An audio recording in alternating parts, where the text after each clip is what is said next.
En la cena de Acción de Gracias, derramé una copa de vino de $10,000 en el vestido de la suegra de mi hijo. Él me dio una bofetada y me echó de la casa. Todos se rieron de mí. Esa misma noche, recibieron una llamada. Me alegra tenerte aquí. Sigue mi historia hasta el final y comenta desde qué ciudad me estás viendo.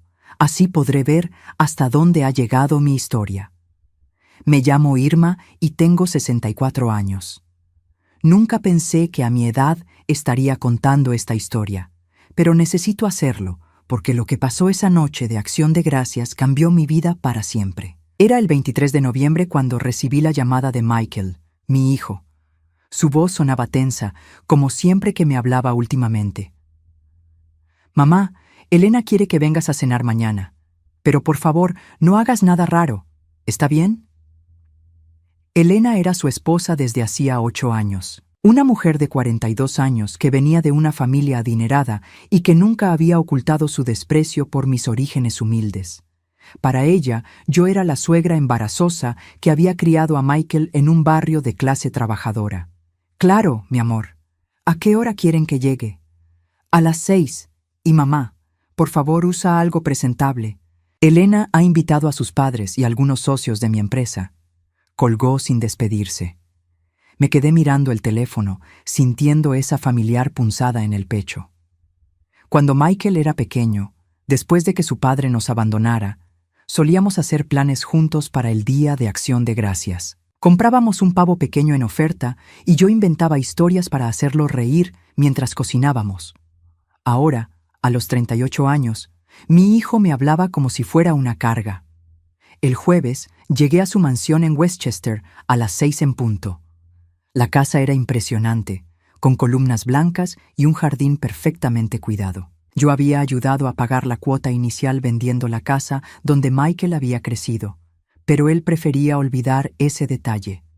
Helena abrió la puerta luciendo un vestido negro que probablemente costaba más que mi renta de 3 meses. Su sonrisa era tan falsa como sus extensiones de cabello. «Irma, qué bueno que pudiste venir», dijo, mirándome de arriba abajo con disimulado desdén. «Michael está en la sala con los invitados». Entré al comedor principal y quedé abrumada por la elegancia del lugar.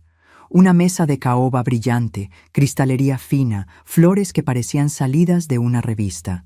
Todo perfecto, como siempre exigía Elena. Michael se acercó y me dio un beso en la mejilla, pero pude sentir su tensión.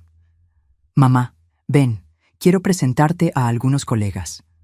Me llevó hacia un grupo de hombres en trajes caros que hablaban sobre inversiones y mercados bursátiles. Cuando Michael me presentó como mi madre, hubo un silencio incómodo. Era obvio que no encajaba en ese ambiente. «Su hijo es muy talentoso», comentó uno de ellos con una sonrisa educada pero fría. «Debe estar muy orgullosa». «Lo estoy», respondí, tratando de sonar confiada. «Trabajé muy duro para que pudiera estudiar en la universidad». Michael se puso rojo y cambió rápidamente de tema. Durante los siguientes minutos, me sentí invisible mientras ellos continuaron su conversación sobre temas que yo no entendía. La cena fue una tortura silenciosa. Me sentaron al final de la mesa, lejos de Michael y Elena, que presidían como si fueran la realeza.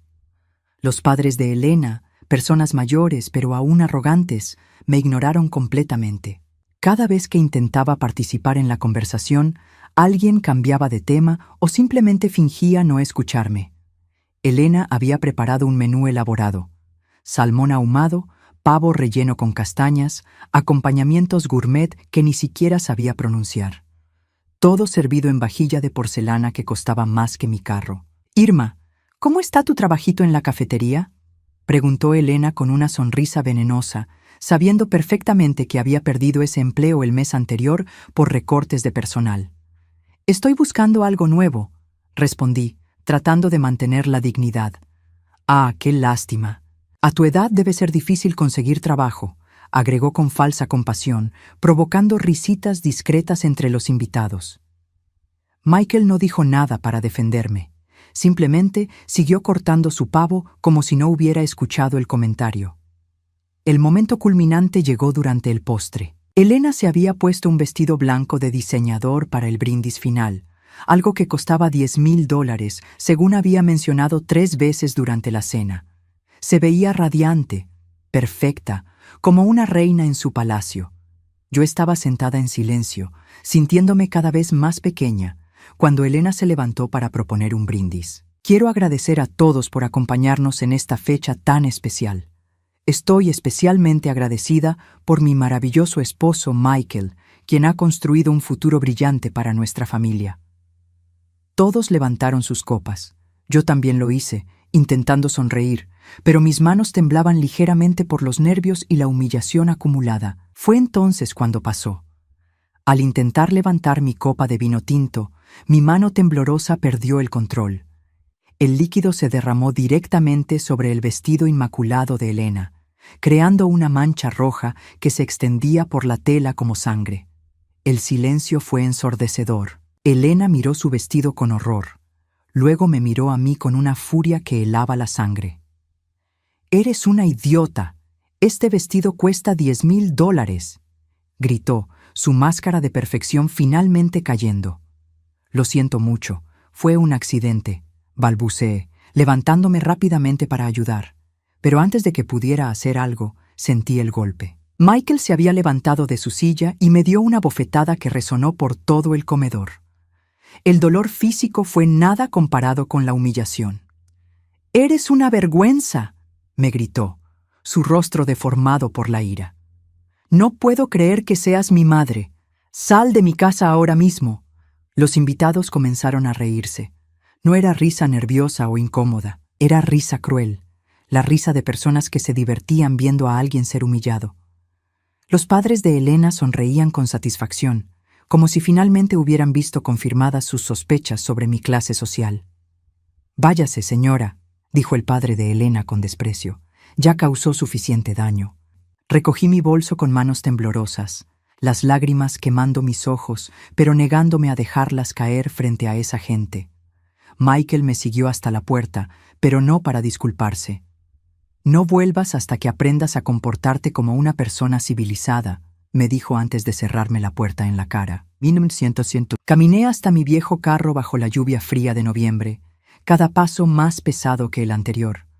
Una vez adentro, finalmente permití que las lágrimas fluyeran, no solo por la humillación de esa noche, sino por años de pequeños desprecios, de ser tratada como un estorbo, de ver cómo el hijo que había criado con tanto amor se había convertido en un extraño que se avergonzaba de mí. Manejé de regreso a mi pequeño apartamento preguntándome dónde había fallado como madre, sin saber que esa misma noche mi vida estaba a punto de cambiar para siempre. Esa noche no pude dormir. Me quedé sentada en mi pequeña cocina, tomando té y reviviendo cada momento horrible de la cena. Pero más que el dolor de la bofetada o la humillación pública, lo que más me dolía era la pregunta que no podía sacarme de la cabeza. ¿Cómo había llegado a esto? Miré alrededor de mi apartamento de un dormitorio. Las paredes necesitaban pintura, el sofá tenía los cojines hundidos por el uso, y la alfombra mostraba años de desgaste. No era mucho, pero era limpio y cálido. Había sido mi hogar durante los últimos 5 años, desde que vendí la casa familiar para ayudar a Michael con su negocio. Me levanté y fui al pequeño closet donde guardaba mis documentos importantes. Al fondo, en una caja de zapatos, estaban todas las pruebas de los sacrificios que había hecho por mi hijo. Facturas, recibos, estados de cuenta. La historia de una madre que había dado todo por un hijo que ahora la despreciaba. Michael tenía solo 6 años, cuando su padre, Robert, nos abandonó. Una mañana simplemente se fue, dejando una nota diciendo que no estaba listo para la responsabilidad familiar. Nunca más supimos de él. Nunca envió dinero, nunca llamó para preguntar por su hijo. Al principio fue devastador. Yo tenía 28 años, un diploma de secundaria y un niño que criar. Pero no tenía tiempo para lamentarme. Conseguí trabajo como mesera en un restaurante local durante el día y limpiaba oficinas por las noches. Michael se quedaba con la señora García, mi vecina, quien se convirtió en como una abuela para él. Recuerdo las noches cuando llegaba a casa exhausta, con los pies hinchados y las manos agrietadas por los productos de limpieza. Michael me esperaba despierto, aunque fuera pasada la medianoche, para contarme sobre su día en la escuela. Hacíamos la tarea juntos en la mesa de la cocina, y yo me esforzaba por ayudarlo, aunque a veces no entendía las matemáticas o la ciencia que le enseñaban. «Mami, ¿por qué trabajas tanto?», me preguntó una vez cuando tenía 8 años. «Para que puedas tener todo lo que necesitas, mi amor. Para que puedas estudiar y ser lo que quieras cuando crezcas». Y cumplí esa promesa. Cuando Michael quiso tomar clases de piano, trabajé horas extras para pagarlas. Cuando necesitaba útiles escolares caros para un proyecto, yo compraba los genéricos para mí y le daba los mejores a él. Durante toda su adolescencia, Michael nunca tuvo que trabajar. Yo me encargué de todo para que él pudiera concentrarse en sus estudios. Los sacrificios se hicieron más grandes cuando llegó el momento de la universidad. Michael había sido aceptado en una escuela prestigiosa con una beca parcial, pero aún necesitaba dinero para la matrícula, los libros, el alojamiento. Yo no tenía ahorros suficientes. Fue entonces cuando tomé la decisión más difícil de mi vida. Saqué una segunda hipoteca sobre la casa donde Michael había crecido, la casa que sus abuelos me habían dejado como herencia. Era lo único de valor que tenía, pero no dudé. Mi hijo merecía esa oportunidad. Durante 4 años, trabajé 3 empleos para pagar esa hipoteca y enviarle dinero extra a Michael para que no pasara necesidades. Veía cómo sus compañeros de clase tenían coches nuevos y ropa de marca, y yo no quería que se sintiera inferior, así que me endeudé hasta el cuello para asegurarme de que tuviera lo mismo que ellos. Michael se graduó con honores en Administración de Empresas. El día de su graduación, manejé 6 horas para llegar a la ceremonia. Había ahorrado durante meses para comprarme un vestido presentable y zapatos nuevos. Quería verme digna del hijo exitoso que había criado. Pero cuando llegué, Michael parecía incómodo. Sus nuevos amigos eran de familias adineradas, y yo claramente no encajaba. Durante la cena de celebración, me sentó en una mesa apartada y apenas me dirigió la palabra. Fue la primera vez que sentí que se avergonzaba de mí. Después de la graduación, las cosas empeoraron. Michael consiguió un trabajo en una empresa financiera y se mudó a la ciudad. Sus visitas se volvieron esporádicas, y cuando venía, siempre tenía prisa por irse. Comenzó a hablar diferente, a usar palabras que yo no entendía, a mostrar impaciencia cuando yo no captaba inmediatamente lo que decía. Cuando cumplió 30 años, Michael me dijo que quería empezar su propio negocio. Necesitaba capital inicial, y los bancos no le habían aprobado el préstamo que necesitaba. Vino a mí con un plan de negocios y proyecciones financieras que apenas entendí. «Mamá, esta es mi oportunidad de hacer algo grande, pero necesito tu ayuda una última vez». Sin pensarlo 2 veces, puse la casa en venta. Era lo único que me quedaba de valor, pero Michael era mi único hijo, mi única familia. El dinero de la venta le dio el capital que necesitaba para abrir su empresa de consultoría financiera. Me mudé a este pequeño apartamento y tomé un trabajo de medio tiempo en una cafetería. Ya tenía 59 años y mis opciones laborales eran limitadas, pero no me importaba. Veía cómo Michael prosperaba, cómo su empresa crecía, y me sentía orgullosa de haber hecho posible su éxito. Fue durante ese período que conoció a Elena en una conferencia de negocios. Ella trabajaba en relaciones públicas para empresas de alto perfil, venía de una familia adinerada de Connecticut y había estudiado en escuelas privadas toda su vida. Desde el momento en que la conocí, supe que ella me veía como algo inferior.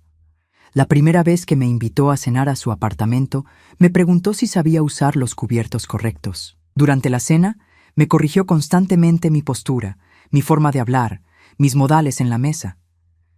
Michael no dijo nada para defenderme. De hecho, parecía estar de acuerdo con ella.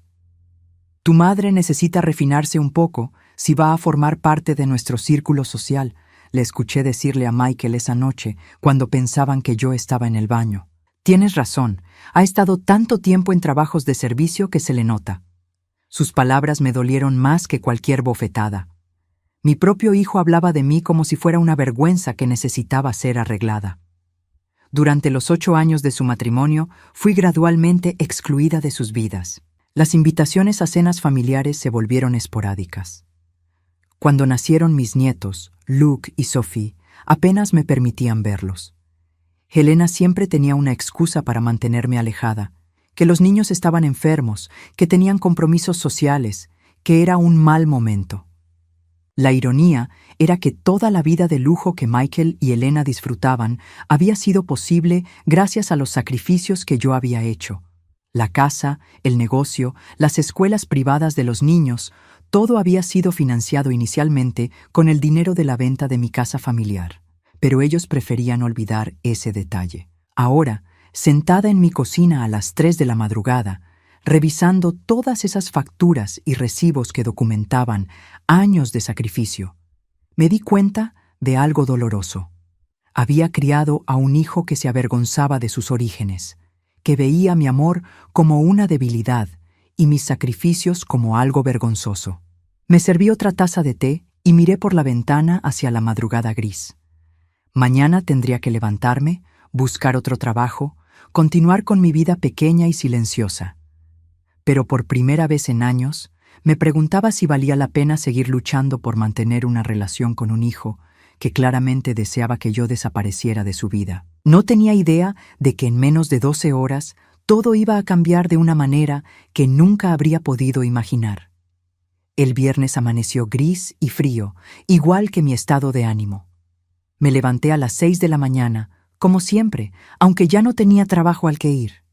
La rutina se había vuelto un refugio contra el vacío que sentía por dentro. Preparé café en mi vieja cafetera y me senté junto a la ventana de la cocina, observando cómo los vecinos se preparaban para ir al trabajo. Familias normales con vidas normales. Me pregunté si alguna de esas madres había pasado por lo que yo viví la noche anterior, si alguna había sentido el rechazo de un hijo al que había dado todo. Mi celular no había sonado en toda la mañana. Parte de mí esperaba, tontamente, que Michael llamara para disculparse, que me dijera que había actuado bajo presión, que Helena lo había influenciado, que en el fondo aún me amaba.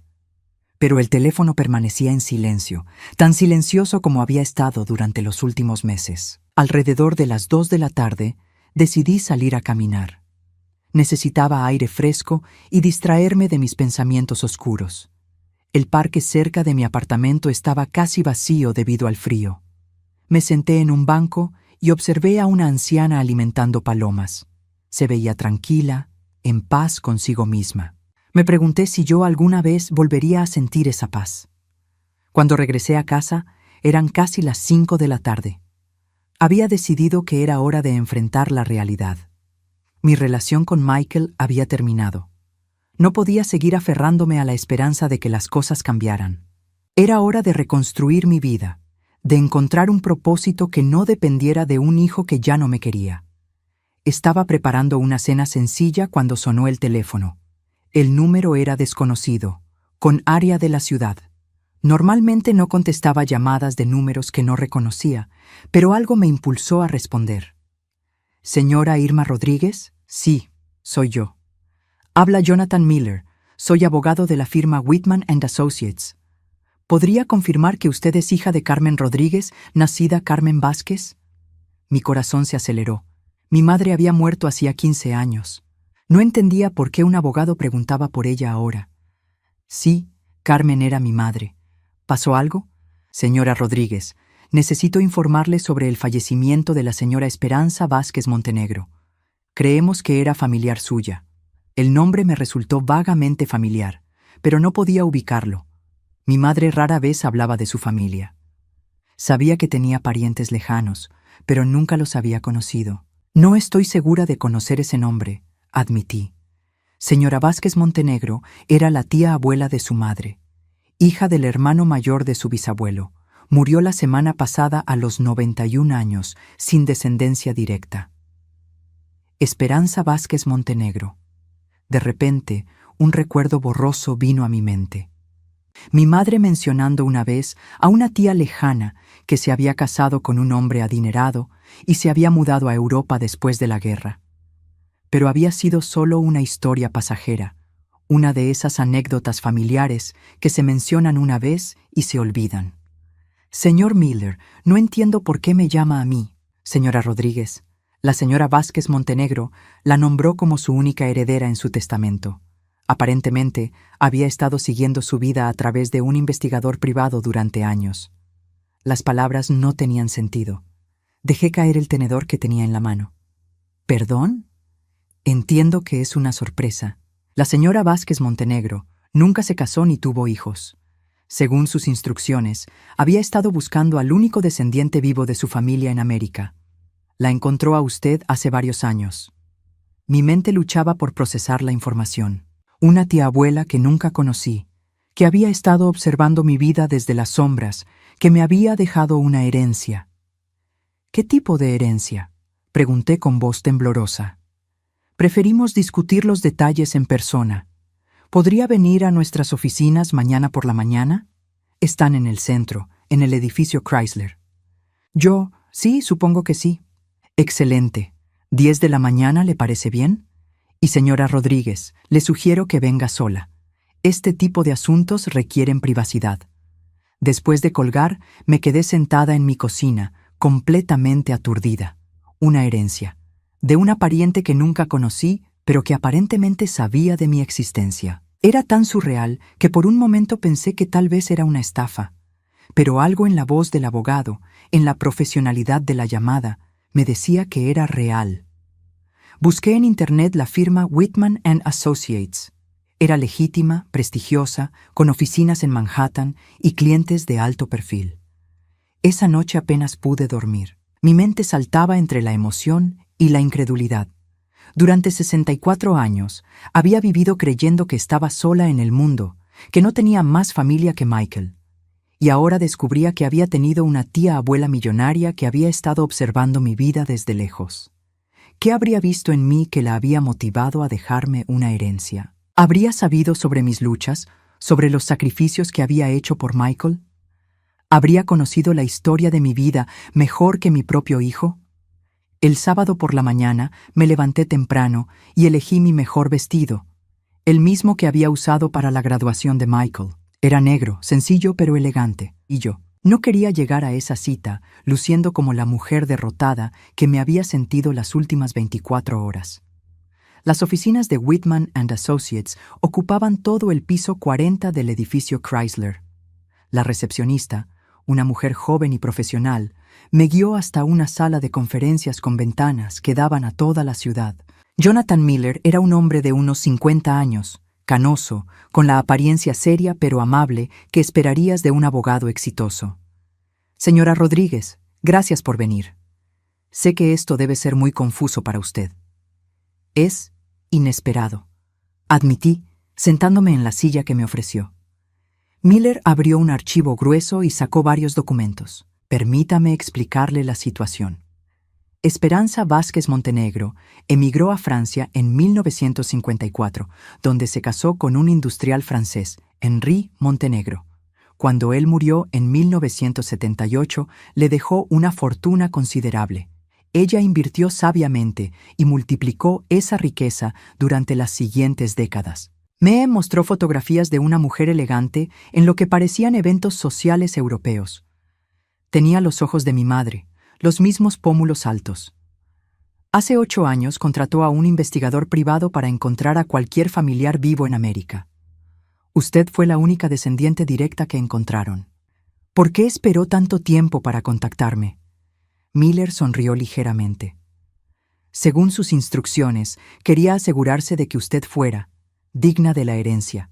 El investigador le enviaba reportes regulares sobre su vida. Un escalofrío me recorrió la espalda. ¿Qué tipo de reportes? Informes sobre su carácter, sus elecciones de vida, cómo trataba a las personas. Estaba particularmente interesada en cómo había criado a su hijo como madre soltera. Las lágrimas comenzaron a acumularse en mis ojos. Una extraña había estado observando mi vida, valorando mis sacrificios, reconociendo lo que mi propio hijo no podía ver. Señora Rodríguez, Esperanza Vázquez Montenegro le ha dejado su fortuna completa. $2 millones en efectivo y propiedades, incluyendo un apartamento en París y una casa en los Hamptons. El mundo se detuvo. $2 millones. Propiedades.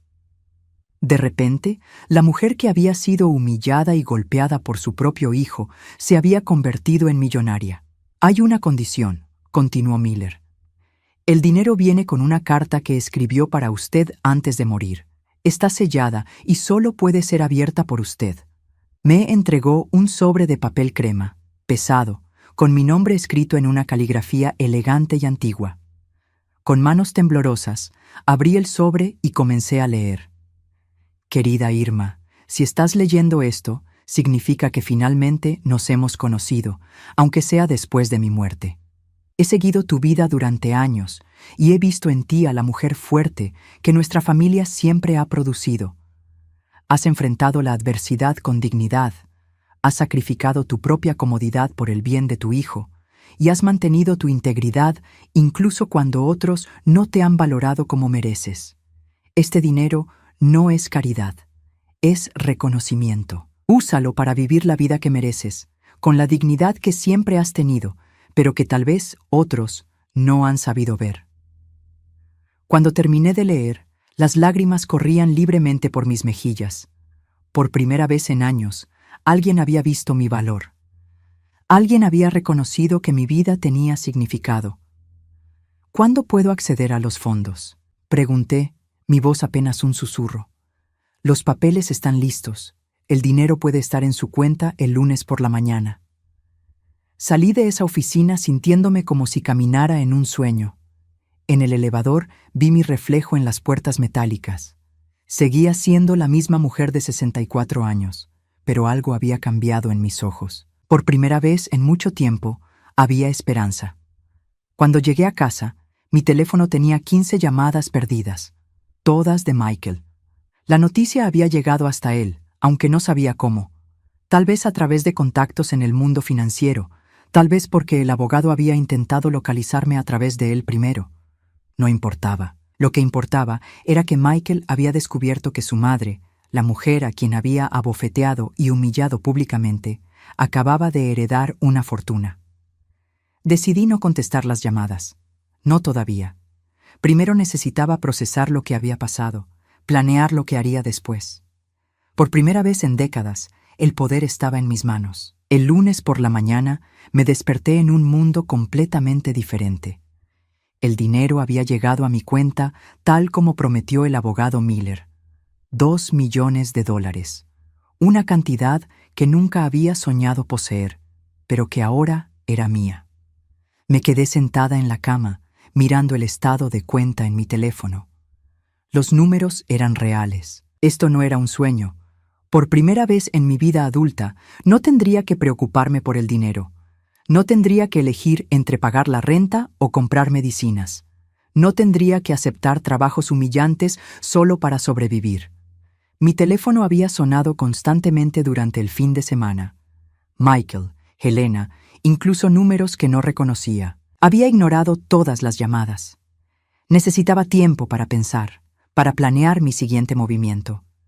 El primer paso fue encontrar un lugar digno donde vivir. Pasé la mañana visitando apartamentos en mejores vecindarios. No quería algo ostentoso, pero sí quería comodidad y dignidad. Finalmente encontré un hermoso apartamento de 2 dormitorios en Upper East Side. Tenía una vista parcial del parque, cocina moderna y, lo más importante, portero las 24 horas. Ya no tendría que preocuparme por mi seguridad. Firmé el contrato esa misma tarde y pagué un año completo por adelantado. El agente inmobiliario parecía sorprendido por mi decisión rápida, pero el dinero hablaba por sí solo. El martes contraté una empresa de mudanzas. No tenía muchas pertenencias que valer la pena trasladar, pero había algunas cosas con valor sentimental. Fotos de Michael cuando era pequeño, algunos libros, la vajilla que había heredado de mi madre. El resto lo doné a caridad. Fue mientras supervisaba la mudanza que finalmente llegó Michael. Escuché su voz en el pasillo antes de verlo. Estaba discutiendo con el portero, exigiendo que lo dejara subir. Su voz sonaba desesperada, muy diferente al tono controlado y condescendiente que había usado conmigo durante años. «Señora Rodríguez», me dijo el portero por el intercomunicador, «hay un hombre aquí que dice ser su hijo. ¿Quiere que lo deje subir?» Por un momento dudé. Parte de mí quería mantener esa puerta cerrada para siempre, pero sabía que esta conversación era inevitable. Sí, déjelo subir. Cuando Michael entró a mi nuevo apartamento, su expresión era una mezcla de shock y confusión. Vestía uno de sus trajes caros, pero se veía desaliñado, como si no hubiera dormido bien. «Mamá», dijo, y por primera vez en años su voz sonaba vulnerable. «Tenemos que hablar». «Hola, Michael», respondí con calma, continuando supervisando a los trabajadores de la mudanza. «Como puedes ver, estoy ocupada». Sus ojos recorrieron el apartamento, tomando nota de la elegancia del lugar, de la vista, de los muebles nuevos que había comprado. «¿Es cierto?», preguntó directamente. «¿Realmente heredaste dinero?» «Sí, es cierto». «¿Cuánto?». La pregunta me molestó, pero mantuve mi compostura. «Lo suficiente para vivir cómodamente». Michael se pasó una mano por el cabello, un gesto nervioso que hacía cuando era niño. «Mamá, sobre lo que pasó en Acción de Gracias», comenzó. «¿Te refieres a cuando me golpeaste delante de tus invitados y me echaste de tu casa?» Mis palabras fueron cortantes, directas. Se puso pálido. Yo estaba bajo mucha presión. Elena estaba furiosa. Había invitados importantes. «Así que tu reputación era más importante que tu madre». «No, no es eso. Es solo que las cosas se salieron de control». Lo miré fijamente. «Michael, tú no estabas bajo presión. Tú tomaste una decisión. Decidiste que tu esposa y sus amigos merecían más respeto que la mujer que sacrificó todo por ti. Mamá, por favor, sé que cometí un error». «¿Un error?». Mi voz se alzó ligeramente. «¿Golpear a tu madre es un error? ¿Permitir que tu esposa me humille es un error?». Los trabajadores de la mudanza se habían detenido, claramente incómodos con la tensión en la habitación. Les hice un gesto para que continuaran. «Mira», dijo Michael, cambiando de táctica, «sé que las cosas han estado tensas entre nosotros últimamente, pero somos familia, podemos superar esto». «¿Familia?». Repetí la palabra como si fuera extraña. «El jueves por la noche me dijiste que era una vergüenza. Me echaste bajo la lluvia después de humillarme públicamente. ¿Dónde estaba la familia entonces?». Estaba enojado. «No, Michael, estabas siendo exactamente quien eres. La herencia no cambió eso, solo te hizo notar lo que habías perdido». En ese momento, Elena apareció en la entrada. Vestía un abrigo de piel y cargaba un bolso de diseñador que costaba más que el alquiler de mi antiguo apartamento. Su expresión era de sorpresa mal disimulada al ver la elegancia de mi nuevo hogar. «Irma», dijo con una sonrisa forzada, «qué apartamento tan encantador». «Elena», mi voz era neutra, sin emoción. «Escuché sobre tu herencia. Qué sorpresa tan maravillosa». «Maravillosa para mí, sí». Elena intercambió una mirada con Michael. Era obvio que habían venido con un plan, probablemente ensayado. «Irma», continuó Elena, su voz tomando un tono más cálido, más familiar de lo que había usado jamás conmigo. «Michael y yo hemos estado hablando sobre lo que pasó en Acción de Gracias. Nos damos cuenta de que tal vez reaccionamos exageradamente». «¿Tal vez?». Lo que quiero decir es que, bueno, las emociones estaban altas. El vestido costaba mucho dinero, y yo reaccioné sin pensar. Michael también estaba estresado por el trabajo. La observé cuidadosamente. Elena estaba interpretando un papel, tratando de ser la nuera arrepentida, pero sus ojos la traicionaban. Podía ver el cálculo detrás de cada palabra. «Y», añadió Michael, «nos encantaría que vinieras a cenar este fin de semana, para que podamos empezar de nuevo». «¿Empezar de nuevo?». Dejé escapar una risa sin humor. «Después de 8 años de desprecios y una semana después de que me golpearas». «Mamá, por favor», la voz de Michael se quebró ligeramente. «Eres mi madre. Te amo». Por un momento, mi resolución vaciló. Esas eran las palabras que había esperado escuchar durante años. Pero luego recordé algo que Esperanza había escrito en su carta. «Has mantenido tu integridad incluso cuando otros no te han valorado como mereces».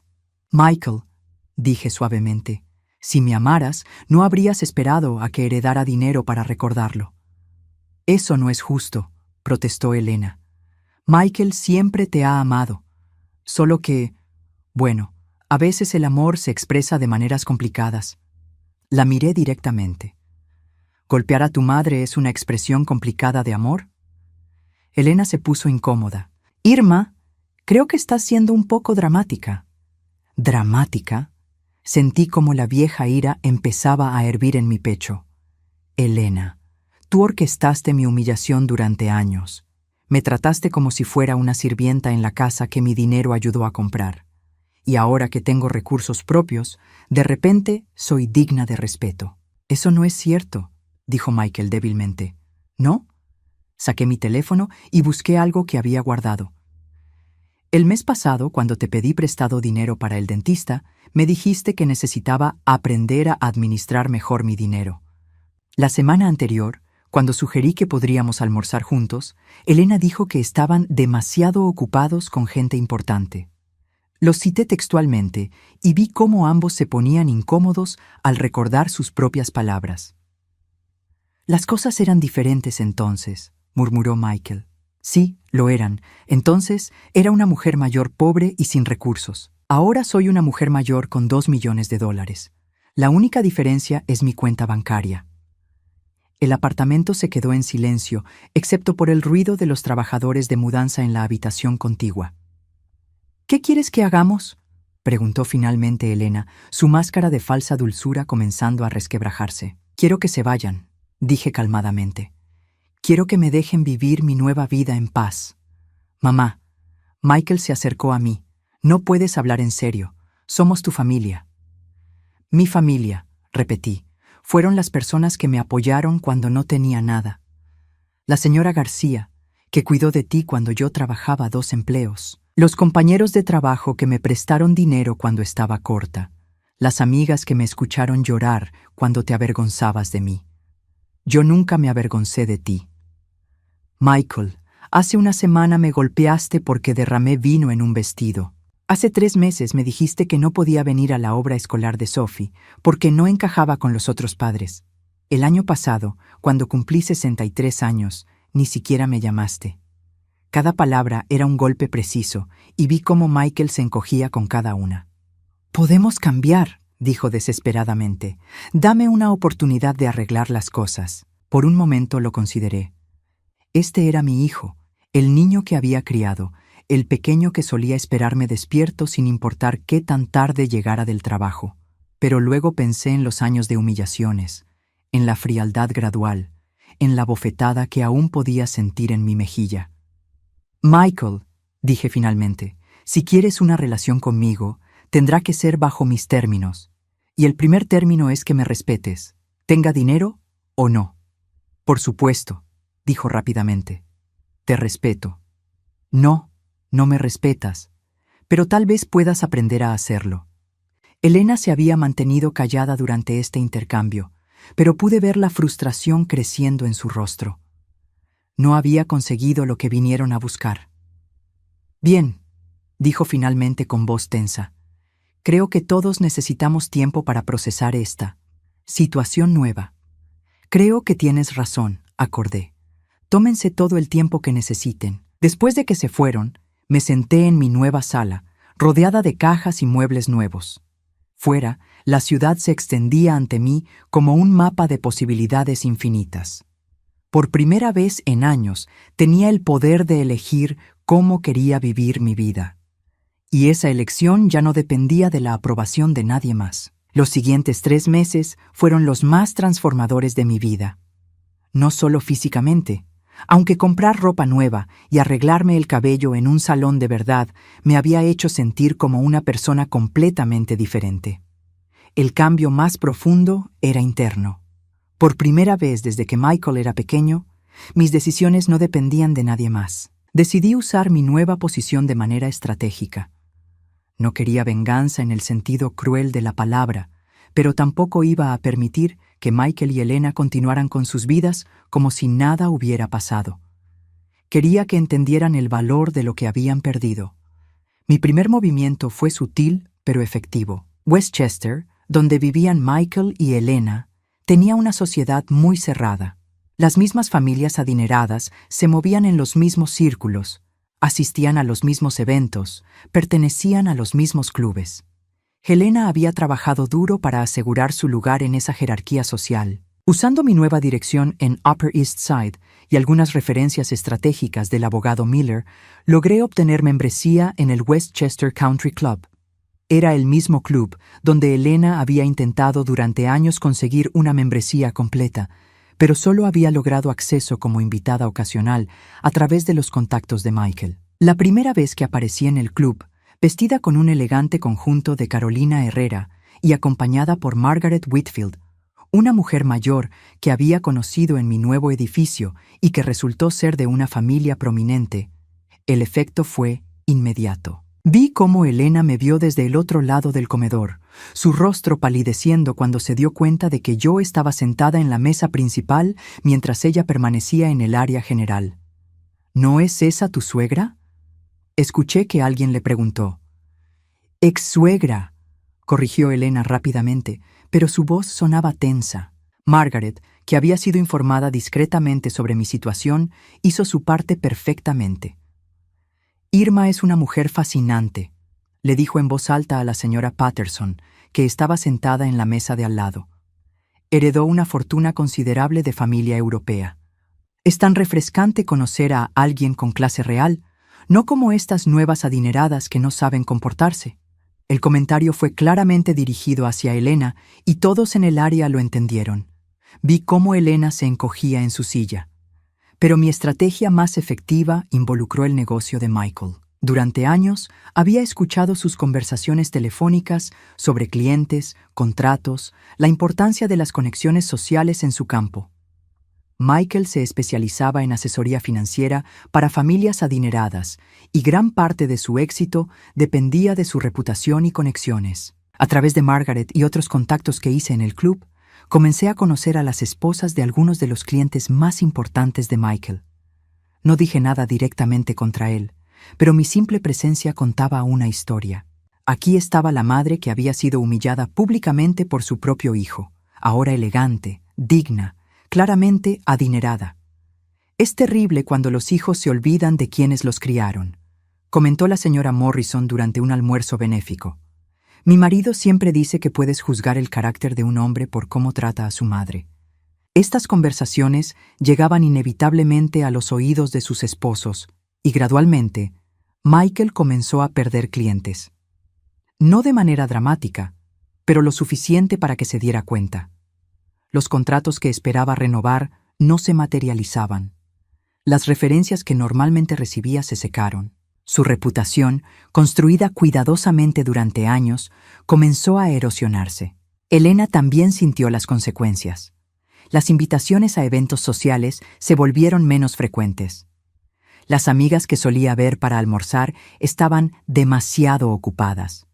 En los eventos a los que sí asistía, se encontraba siendo ignorada sutilmente, relegada a conversaciones menos importantes. Un día, mientras estaba en mi apartamento revisando algunos documentos de inversión, recibí una llamada inesperada.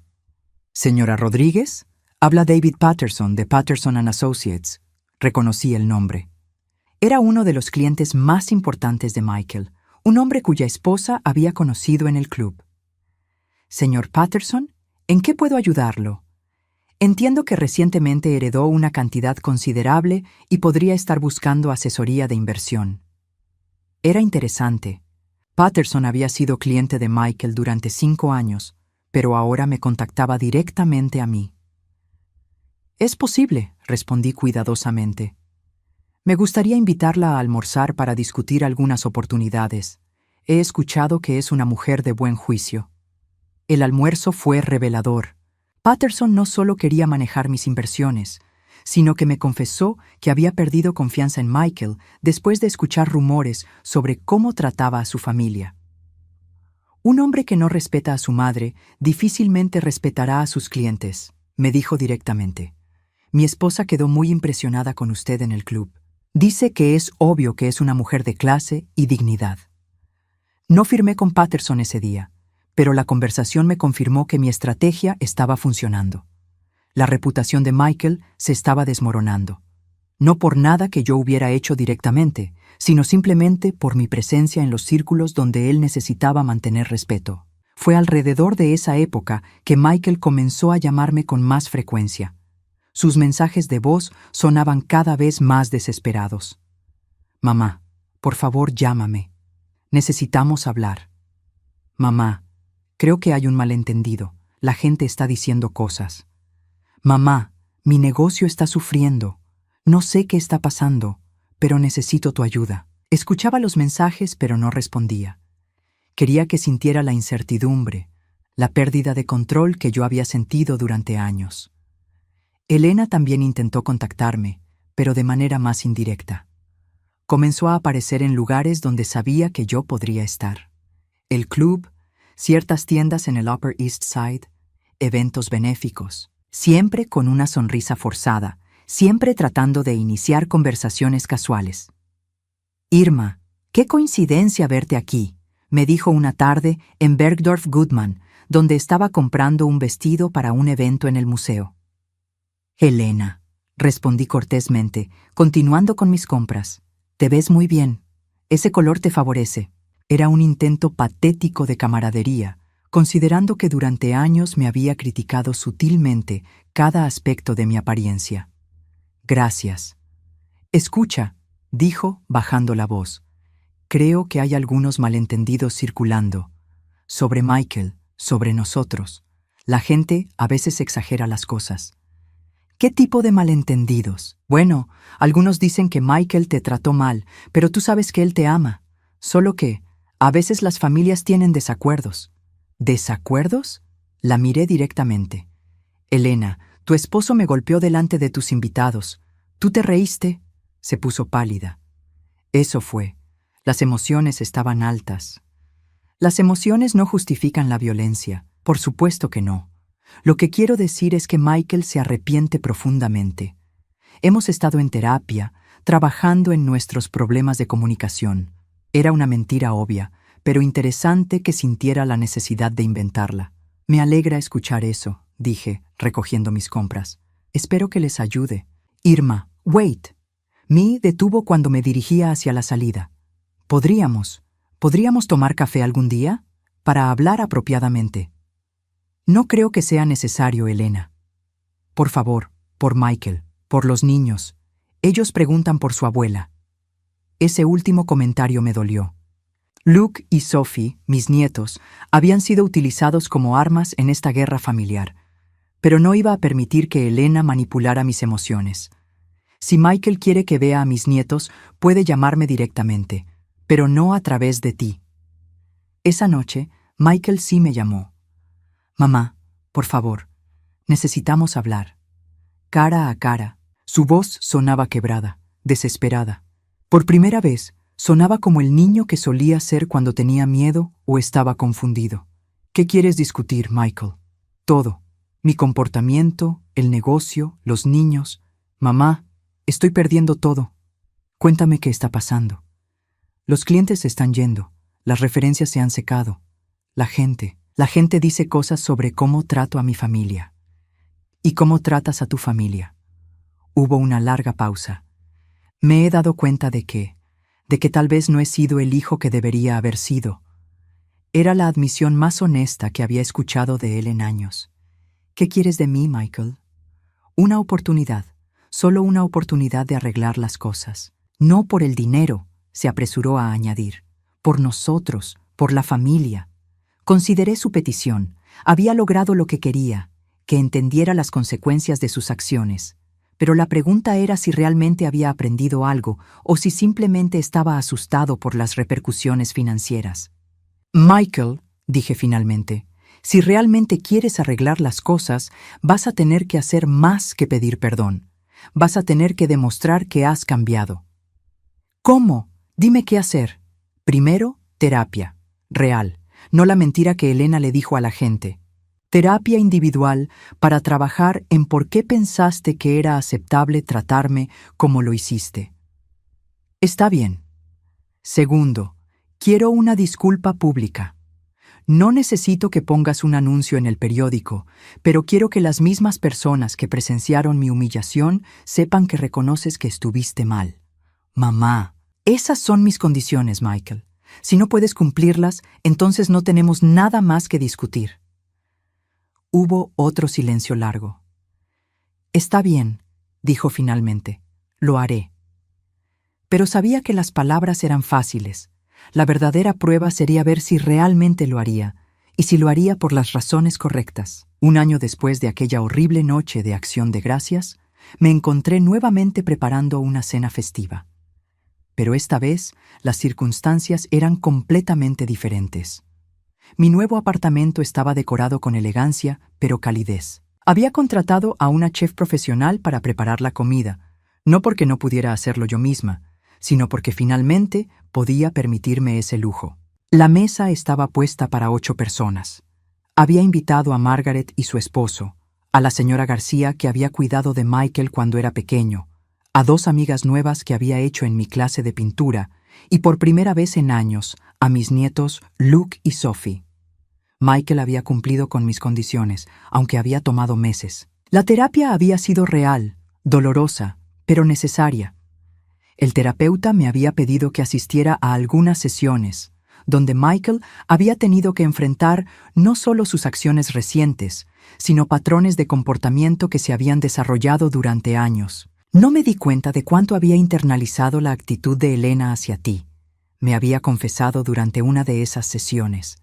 Pero eso no es excusa. Yo tomé esas decisiones. Yo elegí valorar su opinión más que tu dignidad. La disculpa pública había llegado en forma de una carta al editor del periódico local de Westchester, donde Michael reconocía públicamente que había tratado mal a su madre y que estaba trabajando para ser un mejor hombre. Fue un gesto humilde que sorprendió a muchos en su círculo social.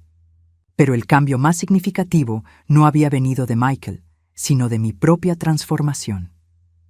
Durante esos meses, había descubierto quién era yo cuando no estaba definida por mi relación con mi hijo. Tomé clases de pintura y descubrí que tenía talento para los paisajes. Viajé a París para ver la propiedad que había heredado, una experiencia que me conectó con la tía abuela que nunca conocí, pero que me había regalado una nueva vida. Hice amigas reales, mujeres que me valoraban por quién era, no por lo que podía hacer por ellas. La puerta sonó exactamente a las 5, la hora acordada. Era Michael, acompañado por Luke y Sophie, pero notablemente sin Elena. ¡Abuela!, gritaron los niños, corriendo hacia mí con una energía que no había visto dirigida hacia mí en años. Luke, ahora de 12 años, se había vuelto más alto y delgado. Sophie, de 9, mantenía la misma sonrisa brillante que recordaba de cuando era más pequeña, antes de que Elena comenzara a limitar nuestras visitas. «Mira, abuela», dijo Sophie, sacando una tarjeta hecha a mano de su mochila. «Te hice esto en la escuela». Era un dibujo de las 2 juntas, con las palabras «Te amo, abuela», escritas en lápices de colores. «Es hermoso, mi amor», le dije, sintiendo cómo se me llenaban los ojos de lágrimas. «Lo voy a poner en el refrigerador». «¿Dónde está mamá?», preguntó Luke mirando alrededor. Michael se aclaró la garganta. Mamá tenía otros compromisos hoy, pero quería estar aquí con la abuela. Era una respuesta diplomática. La verdad era que Elena y yo habíamos llegado a un entendimiento mutuo. Podíamos coexistir civilizadamente, pero no éramos amigas ni pretendíamos serlo. Ella había perdido mucho de su influencia social después de los eventos del año anterior, y aunque su matrimonio con Michael continuaba, las cosas habían cambiado entre ellos también. «¿Puedo ver mi cuarto?», preguntó Sophie. Sonreí. Había convertido la segunda habitación en un cuarto para mis nietos, con 2 camas individuales, juguetes, libros y una pequeña área de estudio. Era el cuarto que siempre había soñado poder darles. Por supuesto. De hecho, tienen algunos regalos esperándolos allí. Los niños corrieron hacia la habitación, gritando de emoción cuando vieron los regalos envueltos en sus camas. Michael y yo nos quedamos solos en la sala. Se veía diferente, más maduro, pero también más humilde. El año había sido difícil para él también. Su negocio se había estabilizado después de algunos meses difíciles, pero las lecciones habían sido aprendidas. Mamá, dijo suavemente, quería agradecerte. ¿Por qué? Por darme una segunda oportunidad, por no cerrar la puerta para siempre. Michael, no te di una segunda oportunidad. Te di la oportunidad de ganarte una primera oportunidad de tener una relación real conmigo. Él asintió, entendiendo la diferencia. ¿Cómo han estado las cosas? Te ves radiante. Me siento bien, respondí honestamente. Por primera vez en años me siento como yo misma. Me alegra escuchar eso. Y mamá, siento haberte hecho sentir como si no fueras suficiente. Porque siempre fuiste más que suficiente. Fuiste todo. Sus palabras eran sinceras, y pude ver que venían de un lugar real de comprensión, no solo de culpa o miedo. La señora García llegó poco después, con su característico abrazo cálido y sus manos llenas de tamales caseros. «¡Ay, Irma! Mira qué elegante te ves», me dijo en español, mirando alrededor del apartamento con aprobación. «Te lo mereces todo esto». Margaret y su esposo trajeron vino caro y historias divertidas de sus viajes. Mis amigas de la clase de pintura llegaron con flores y risas. Por primera vez en años, mi hogar se llenó del sonido de la conversación genuina, de la risa real, del cariño auténtico. Durante la cena, observé a Michael interactuando con mis invitados. Era educado, incluso cálido, pero también humilde. Ya no había rastros de la arrogancia que había mostrado durante años. Cuando la señora García contó historias sobre cómo había cuidado de él cuando era pequeño, él escuchó con respeto y gratitud, no con la vergüenza que solía mostrar ante menciones de nuestro pasado humilde. «Tú fuiste como una segunda madre para mí», le dijo a la señora García. «No sé cómo habríamos sobrevivido sin ti». Era la primera vez que lo escuchaba reconocer públicamente las personas que nos habían ayudado cuando él era pequeño. Después de la cena, mientras los adultos tomaban café en la sala, los niños me pidieron que les enseñara mi nueva pintura. «¿Pintaste esto, abuela?», preguntó Luke, mirando mi última obra, un paisaje del parque cerca de mi apartamento. «Sí, he estado tomando clases».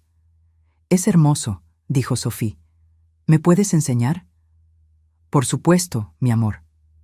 Michael se acercó a nosotros, mirando la pintura con genuina admiración. «No sabía que tenías este talento, mamá. Hay muchas cosas sobre mí que no sabes», respondí, pero sin amargura. «Estoy descubriendo algunas yo misma». Cuando los invitados se fueron y los niños se habían quedado dormidos en su cuarto, Michael y yo nos sentamos en la terraza que daba al parque. La ciudad brillaba abajo, llena de posibilidades. «¿Puedo preguntarte algo?», dijo Michael. «Por supuesto.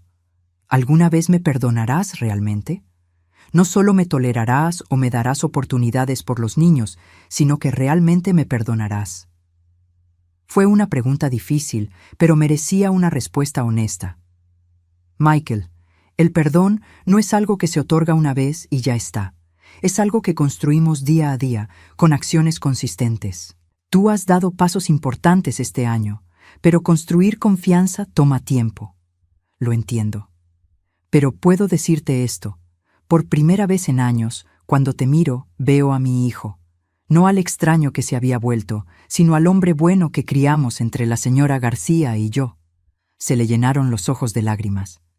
«Quiero seguir siendo ese hombre. Entonces hazlo. No por mí, no por Elena, no por nadie más. Hazlo por ti y por tus hijos». Nos quedamos en silencio por un momento, mirando las luces de la ciudad. «Mamá», dijo finalmente, «¿eres feliz?». Consideré la pregunta. Un año atrás, la felicidad había parecido algo imposible, un lujo que no podía permitirme. Pero ahora, sentada en mi hermoso apartamento, con mis nietos durmiendo en la habitación de al lado, con un futuro lleno de posibilidades ante mí, la respuesta era clara. Sí, Michael, soy feliz, realmente feliz. Y era verdad. No era solo el dinero, aunque la seguridad financiera había eliminado una fuente constante de estrés. Era la libertad de tomar mis propias decisiones, de rodearme de personas que me valoraban, de descubrir partes de mí misma que había tenido que suprimir durante años. Había aprendido que el amor real no requiere sacrificar tu dignidad, que el respeto debe ser mutuo para ser auténtico, que nunca es demasiado tarde para reclamar tu vida. Cuando Michael se fue esa noche, llevándose a los niños adormecidos, me quedé sola en mi apartamento. Pero no me sentía sola, me sentía completa. Saqué mi teléfono y marqué un número que ahora llamaba regularmente. «Doctor Peterson, soy Irma. ¿Podríamos programar otra sesión la próxima semana? Hay algunas cosas más sobre las que me gustaría trabajar». Porque había aprendido que la sanación es un proceso continuo y que valorarme a mí misma era el trabajo más importante que podía hacer. Esa noche, antes de dormir, saqué la carta de esperanza de mi mesa de noche y la releí una vez más. Has mantenido tu integridad incluso cuando otros no te han valorado como mereces. Este dinero no es caridad, es reconocimiento. Finalmente entendía completamente lo que había querido decir. La herencia no había sido solo dinero, había sido permiso para valorarme a mí misma, para vivir con la dignidad que siempre había merecido, pero que me había negado a reclamar. Por primera vez en 64 años era completamente libre. Y esa libertad, descubrí, no tenía precio.